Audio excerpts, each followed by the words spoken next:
అజారుద్దీన్ ప్రమాణ స్వీకారంతో తెలంగాణ క్యాబినెట్లో మంత్రుల సంఖ్య 16కు చేరింది. అదే సమయంలో మంత్రివర్గ బెర్త్ కోసం ఆశపడ్డ నేతలకు రేవంత్ సర్కార్ కీలక ఆఫర్లు ఇచ్చింది. సుదర్శన్ రెడ్డి, ప్రేమ్ సాగర్ రావులకు క్యాబినెట్ హోదా పదవులు కట్టబెట్టగా ఇంకా ఇద్దరు మంత్రుల ఎంపికపై ఉత్కంఠ నెలకొంది.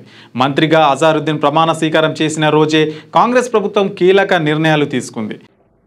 I, Muhammad Azharuddin, do swear in the name of Allah that I will bear true faith and allegiance to the Constitution of India as by law established, that I will uphold the sovereignty and integrity of India, that I will faithfully and conscientiously discharge my duties as Minister for the state of Telangana, and that I will do right to all manner of people in accordance with the Constitution and the law without fear or favor, affection or ill will.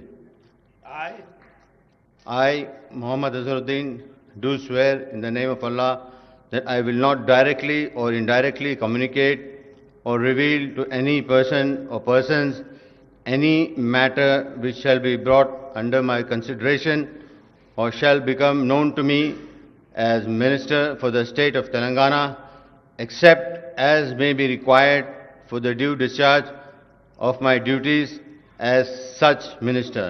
Jai Telangana, Jai Hind.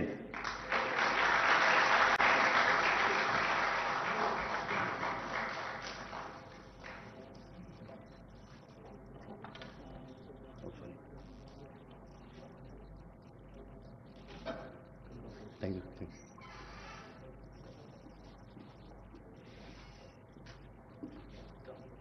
Congratulations.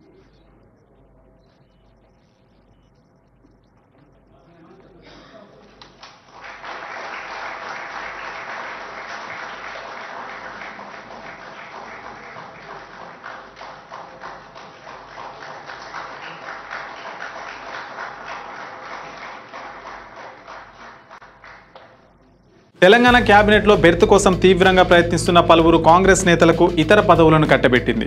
Sudarshan Reddy, Prem Sagar రావును cabinet హోదా పదవులు కట్టబెట్టింది. సంక్షేమ అభివృద్ధి పథకాల అమలు బాధ్యతను సుదర్శన్ రెడ్డికి అప్పగించింది. ఈ క్రమంలో ఆయనను ప్రభుత్వ సలహాదారుడుగా నియమించింది. ఇప్పటి నుంచి ఈ పథకాల అమలును సుదర్శన్ రెడ్డి సమీక్షించనున్నారు. క్యాబినెట్ సమావేశాలకు ప్రత్యేక ఆహ్వానితుడిగా సుదర్శన్ రెడ్డి హాజరు కానున్నారు. 6 గ్యారంటీల అమలును ఆయన పర్యవేక్షించనున్నారు. ఇక సివిల్ సప్లైస్ కార్పొరేషన్ చైర్మన్ గా ప్రేమ్ సాగర్ రావును నియమించింది సర్కార్. గతంలో మంత్రి పదవి దక్కకపోవడంతో తీవ్ర అసంతృప్తి వ్యక్తం చేసిన మంచిర్యాల ఎమ్మెల్యే ప్రేమ్ సాగర్ రావుకు నామినేటెడ్ పోస్టు కట్టబెట్టింది. రేవంత్ సర్కార్ నిర్ణయం రాజకీయ వర్గాల్లో చర్చనీయాంశంగా మారింది. అజారుద్దీన్తో కలిసి తెలంగాణ మంత్రివర్గం సంఖ్య 16కు చేరుకుంది. క్యాబినెట్లో మరో ఇద్దరికి ఇంకా అవకాశం ఉంది. ఈ నేపథ్యంలో మంత్రివర్గంలో ఛాన్స్ ఆశిస్తున్న ఈ ఇద్దరు నేతలు రేవంత్ సర్కార్ ఆఫర్ చేసిన పదవులను స్వీకరిస్తారా లేదా అన్నది ఆసక్తికరంగా మారింది. వీరి సంగతి ఇలా ఉంటే క్యాబినెట్ భర్తీ కోసం తీవ్రంగా ప్రయత్నిస్తున్న కోమటిరెడ్డి రాజగోపాల్ రెడ్డి, మల్రెడ్డి రంగారెడ్డి విషయంలో కాంగ్రెస్ హైకమాండ్ సీఎం రేవంత్ రెడ్డి ఆలోచన ఏమిటన్నది ఆసక్తికరంగా మారింది. తమకు ఖచ్చితంగా క్యాబినెట్ బెర్తులు కావాల్సిందే అని ఈ ఇద్దరు నేతలు అనేక సార్లు కుండబద్దలు కొట్టారు. కోమటిరెడ్డి రాజగోపాల్ రెడ్డి ఈ విషయంలో ఎప్పటికప్పుడు తన మనోగతాన్ని బయట పెడుతూనే ఉన్నారు. మల్రెడ్డి రంగారెడ్డి సైతం హైదరాబాద్ రంగారెడ్డి కోటాలో తనకు మంత్రి పదవి ఇవ్వాలని డిమాండ్ చేస్తున్నారు. ఇక మంత్రివర్గంలో బెర్త్ ఆశిస్తున్నారు కాంగ్రెస్ ఎమ్మెల్సీ విజయశాంతి. తనకు మంత్రి పదవి రాకపోవడం వల్లే ఆమె యాక్టివ్గా ఉండడం లేదనే చర్చ కూడా జరుగుతోంది.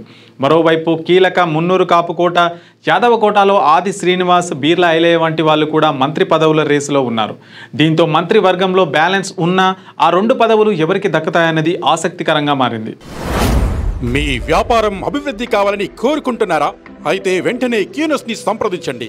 Schools, colleges, banks, shops, office promotions, land promotions, political promotions, restaurant promotions, hospital promotions, పుట్టినరోజు వేడుకలు, శుభకార్యాలు, వ్యాపారాలు ఏవైనా, సందర్భం ఏదైనా ఇప్పుడే క్యూనస్ ద్వారా తెలియజేయండి. మీ వ్యాపారాన్ని అభివృద్ధి చేసుకోండి.